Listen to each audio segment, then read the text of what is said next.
Hello everyone, it's Hunter Hicks. Today we're going to look at some disorders of the female breast.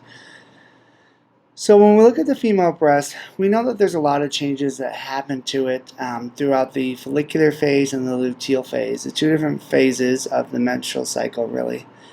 And we get a lot of increased hormone levels like progesterone, estradiol, which we know increases vascularity of the breast, increases proliferation, but it also can lead to breast fullness, tenderness, and increased nodularity, which is why it's not uncommon for that to happen during the menstrual cycle. And it's also why we want to be very careful when doing a breast exam that we're allowing ample time after menses have occurred. Therefore, we want the hormone levels to be their lowest. So one, we can get a best exam, but it's also least uncomfortable for the patient. Now, in general, when we look at breast milk, we know it's really important to try and encourage our patients to breastfeed. As we know, there's a lot of good things in there, like IgA, leukocytes, growth factors. The other thing is when we have high prolactin levels, it actually works to suppress the HPO axis. When it suppresses the HPO axis, we then get less follicle-stimulating hormone, or FSH, and luteinizing hormone. Therefore, we have less chances of ovulation ever occurring, so it's kind of like a degree of birth control. Now, again, when we look at our exam, we know that we usually kind of divide up the breast into 4 different quadrants. Some of those quadrants are going to be more specific for different kinds of cancers that we're looking for as well. Outside of that, we know we have a lot of lymph nodes here. So we always want to make sure we're doing a great lymph node exam just to make sure that there's no abnormalities there either. When we look at the exam, we can try to have the patient in different kinds of positions to make it better for us to find certain things.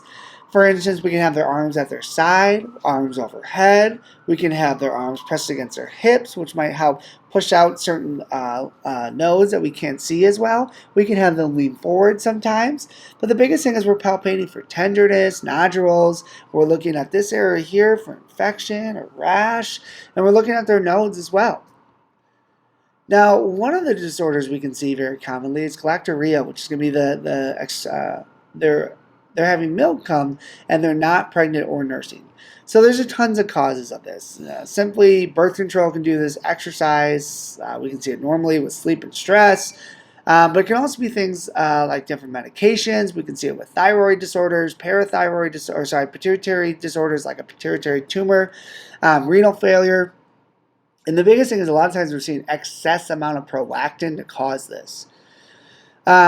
Treatment in general, we want to examine the breast secretions. We want to see if it's unilateral, bilateral, if there's blood, if it's serious, if it's different kinds of things that might worry us.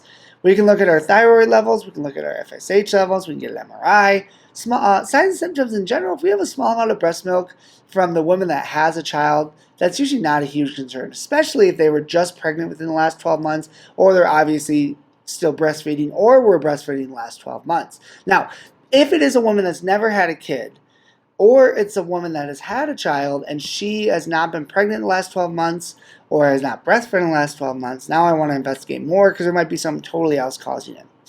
If the secretions are serious, if they're coming unilateral, if they're spontaneous, or in women over 40, that could be a concern as well.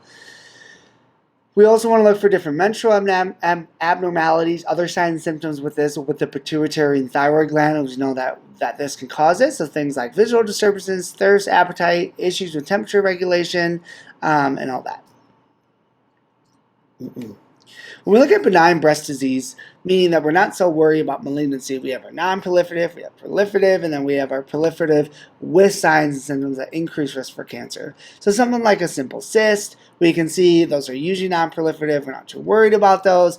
We have things like intraductal papillomas. You can have single, you can have multiple papillomas on exam as well. We can have simple fibroadenomas, which are very common in women of childbearing age, especially around their menstrual cycle. They'll start to notice a lump. It usually feels like a marble. It's easily movable. Sometimes it can go away after menses. And then other things that do increase our risk for cancer. So one more thing we're going to look at, very common to see, is mastitis. So mastitis we're usually going to see with the pregnant woman that is breastfeeding. Usually that's when it happens. Lots of different causes of it, but usually we're going to see an infectious, usually staph, gram-negative bacteria. But in general, what's happening is we're having blockage of the milk. Therefore, the milk can't get out of the breast. They continue to swell, and it puts them at risk for more infection. The reason they get at risk for infection as well is because the nipple can get dry, it can get cracked, and make it easy for bacteria to get into that area. This can also be women that have feeding difficulties, stuff like that. In general, we can't express the milk out of the breast, therefore it's putting us even at more in risk for infection. Some of the signs and symptoms are going to be localized and one-sided swelling, breast tenderness, pain, burning. They might have systemic things like a fever, if it is an infection as well, right?